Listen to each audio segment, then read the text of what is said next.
+2 class student, हम आपका कर रहे हैं केमिस्ट्री का बेटा, chemistry in everyday life chapter. तो लास्ट बेटा हमने साइक्लोमेट तक किया था, तो आज हम स्टार्ट करते हैं फूड प्रिजर्वेटिव से। तो फूड प्रिजर्वेटिव्स क्या होते हैं? जो फूड को प्रिवेंट करते हैं स्पॉयल होने से। मतलब जो क्या होता है, हमारा फूड स्पॉयल हो जाता है तो ड्यू टू माइक्रोवल ग्रोथ, तो बैक्टीरिया या किसी वजह से हमारा फूड वैनिश हो जाता है, स्पॉयल हो जाता है, तो उसको रिटेन करने के लिए हम उसकी न्यूट्रिएंट वैल्यू को अच्छे और लंबे टाइम तक रखने के लिए हम इसका यूज़ करते हैं। तो मोस्ट कॉमनली यूज़ करते हैं जैसे टेबल सॉल्ट, सुगर और वेजिटेबल ऑयल और विनेगर, सिट्रिक एसिड एंड इन सभी स्पाइसेस को हम यूज़ करते हैं। Salt is of sorbic acid and propionic acid are also use preservative for a cheese, baked food, pickles, meat and fish product. तो हम इन सब का यूज़ करते हैं इनको सेव करने के लिए, अच्छा क्वालिटी के लिए। सोडियम बेंजोआइड का यूज़ कर सकते हैं। Is metabolized by conversion into hippuric acid which is ultimately urine. It is used in a soft drink and acidic food. तो हम एंटीऑक्सीडेंट लाइक BHT का यूज़ कर सकते हैं, तो जैसे हम अपने फूड को ज़्यादा टाइम तक स्टेबलाइज रख सकते हैं। तो ये देखो ऐसा होता है BHT, तो ऐसी इसकी स्ट्रक्चर होती है लाइक दिस, CH3 और यहाँ पे बेंजीन अटैच होती है, और BH like this. Next is cleansing agent. तो क्लींजिंग जो वर्ड है इसका डिटर्जेंट मीनिंग होता है। तो actually detergent word is derived from Latin word जिसमें डिटर्स, तो वो क्या है? To wipe off. इसका क्या मतलब है? To wipe off. Cleansing agent जो होता है सब्सटेंस होता है जिससे हम रिमूव करते हैं डर्ट को। तो cleansing action of water, these are also called surfactants. तो डिटर्जेंट को हम 2 टाइप्स में क्लासीफाई करते हैं। First one soapy and second one non soapy. तो सोपी क्या होते हैं? सोप्स क्या होते हैं हमारे? लाइक सोडियम, पोटाशियम, ये सारे हमारे फैटी एसिड्स है। स्टीरिक एसिड्स है, ओइक एसिड और पल्मेटिक एसिड्स। तो sodium salts of a fatty acids are known hard soap. तो सोडियम के जो फैटी एसिड्स होते हैं उनको हार्ड सोप्स बोलते हैं। Potassium salt of a fatty acids are known as a soft soap. तो इसको सॉफ्ट सोप बोलते हैं। हार्ड सोप क्या करते हैं? चीपर होते हैं, oil and NaOH, while soft soap, तो ये सॉफ्ट सोप होते हैं हमारे, इनकी क्वालिटी अच्छी होती है। तो दी soft soap do not contain free alkali. तो ये क्या करते हैं? फ्री एल्कली को कंटेन नहीं करते। Produce more other are used as a toilet soap, shaving aspent shampoos. तो next is preparation of soil. तो soap containing sodium salt are formed by heating. तो इसको हम कंटेन करते हैं जब भी हम सोडियम सॉल्ट को हीट करते हैं with aqueous sodium hydroxide. This reaction is now known as a saponification reaction. This is our saponification reaction way CH2O और इसका 3NO के साथ रिएक्शन होता है और हमारे पास सोप और ग्लाइसरॉल फॉर्म होते हैं। तो next is types of soap. First one is toilet soap, floating soap, transparent soap, medicated soap, shaping, laundry soap, soap chips and soap granules and soap powder। तो ये सारी हमारी सोप की types हैं।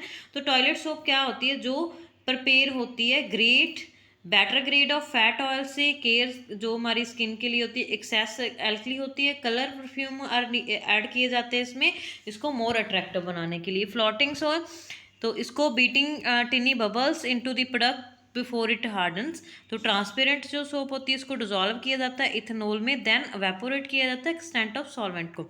Medicated soap are prepared by some antiseptic like Dettol. तो इसको antiseptic से prepare किया जाता है। शेविंग को these contain glycerol to prevent drying. A gum called rosin is added while making them. It forms sodium rosinate with a leather well.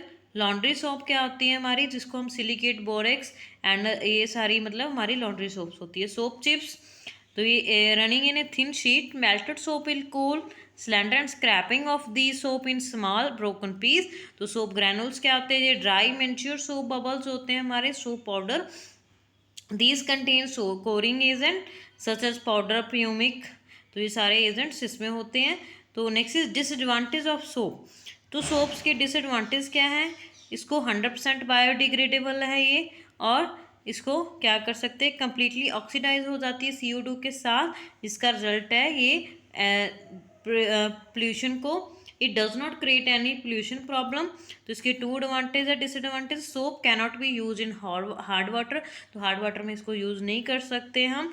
Ions present in a hard water produce curdy precipitate of calcium और magnesium soap, तो like this ऐसे precipitate form हो जाते हैं, तो insoluble होते हैं ये। तो next is soaps cannot be used in acidic solution, acidic solution में हम यूज़ नहीं कर सकते, इसमें इसके insoluble free fatty acids form हो जाते हैं, तो ये ऐसे होता है इसका reaction. Next one is soapless synthetic detergent, तो ये क्या होते हैं, हमारे डिटर्जेंट होते हैं इनको सोपलेस बोलते हैं। तो इसमें क्या होता है, सोप्स की सभी प्रॉपर्टीज कंटेन करते हैं लेकिन सोप नहीं होते हैं ये। तो क्या है properties of soap, but actually does not contain any soap, तो सोप की सभी प्रॉपर्टीज होती है लेकिन एनी सोप को कंटेन नहीं करते हैं, इसको सोपलेस सोप्स बोलते हैं। तो इसमें स्ट्रेट एल्कली चेन होती है जो बायोडिग्रेडेबल होती है, ब्रांच चेन एल्कली ग्रुप होते हैं। तो अनलाइक सोप क्या होती है, synthetic detergent can be use in both soft and hard water, this is due to the reason that calcium and magnesium salt of detergent like their sodium salt are also soluble in water. तो इसकी कुछ categories है classify किया हुआ इनको, anionic detergent, तो first one is our alkali hydrogen में इसकी लॉन्ग चेन होती है जो कंटेन करती है सल्फ्यूरिक एसिड को, न्यूट्रलाइज करती है अनायनिक डिटर्जेंट को। नेक्स्ट इज एल्कली बेंजीन, तो ये क्या होती है, न्यूट्रलाइज होती है with the help of benzene sulphonic acids with alkali, तो ये इसका ऐसे रिएक्शन होता है बेटा। तो नेक्स्ट इज कटानिक डिटर्जेंट, तो ये क्या होता है, क्या होता है, कंटेनरी अमोनियम सल्फेट साल्ट का क्या होता है, अराइंस एंड विद एसीटेट रिएक्ट करते हैं और हमारे पास 9 फॉर्म होते हैं, फॉर एग्जांपल लाइक दिस। तो ये इसकी ऐसी स्ट्रक्चर होती है CH3CH2 15 एट N+CH3, तो ये इसकी ऐसी स्ट्रक्चर होती है। नेक्स्ट इज नॉन आयनिक, तो नॉन आयनिक क्या होते हैं, इनमें कोई आयन्स नहीं होते हैं। One such detergent can be obtained by reaction of stearic and polythene glycol, तो ये हमारा स्टेरिक एसिड और पॉलीथीन से रिएक्शन से ही फॉर्म हो जाता है। तो ये लिक्विड डिश वॉशिंग के लिए यूज़ किए जाते हैं। तो mechanism of cleansing action of this type detergent is the same as that soap, तो इसकी स्ट्रक्चर बनी हुई है, एथिलाइन ग्लाइकोल को हम ऐसे प्रिपेयर करते हैं, एथिलाइन ऑक्साइड के साथ रिएक्ट करते हैं, पॉलीथीन ग्लाइकोल फॉर्म होता है हमारे पास। तो एडवांटेज क्या है, can be used hard water के in case of hard water, तो synthetic detergent can be use in the acidic medium, synthetic detergent are more soluble in water, synthetic detergent have stronger cleansing action than soap. तो next is chemistry in colouring matter, तो colouring matter में क्या होता है, the natural and और synthetic colouring matter which are use in the solution to stain material specially fabric का die, तो इसमें क्या कहता है, सॉल्यूशंस को डाई किया जाता है कलरिंग, तो फैब्रिक को डाई करने को उसमें डाई बोला जाता है। इसमें क्या होता है, all colouring substance are not dyes, तो सभी कलरिंग सब्सटेंस डाई नहीं होते। Azobenzene benzene a colour substance does not act as a dye, तो इसमें क्या होता है, तो कैरेक्टरिस्टिक्स क्या है, शूटेबल कलर होता है, फिक्स्ड फैब्रिक होता है, डायरेक्टली हम इसको मॉडरेट नहीं कर सकते, रेजिस्टेंस होती है इसमें, resistant to the action of water and acid alkali, तो रिस्पॉन्सिबल होते हैं इनके ग्रुप्स फॉर ए कलर। तो ये इसका शो किया गया क्या क्या कलर क्या क्या देते हैं। तो next is classification of dyes, तो नाइट्रो एजो, तो ये सारी मतलब डाइज है हमारी, इंडिको, तो पेथलाइन डाइज, राई बेंथाइन डाइज, तो ये इनके कलर शो किए गए हैं बेटा।